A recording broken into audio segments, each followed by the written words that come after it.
این دنیا فقط یک قاعده است. اقتدار تو. Сегодня атмосфера была очень теплая, действительно, всем фильм понравился. Теперь уже, когда зритель принял, я могу с гордостью сказать, что действительно фильм удался. من سیوم بار این فیلم دیدم، اما آدم چشم و تن و دل و جان آدم راحت میکنه وقتی فیلم قبول میکنه.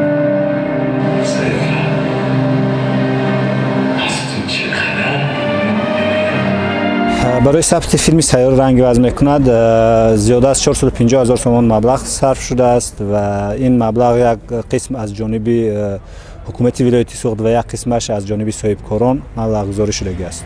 تا حال مبلغ خرج شده برای این فیلم از تالار سینما برآورده نشده است، چون این تجربه همه میدوند که در یک سال برآوردن اینقدر مبلغ از کینوتئاتر مشکل است، چون سیستم یگانه کینوتئاتر موجود نیست.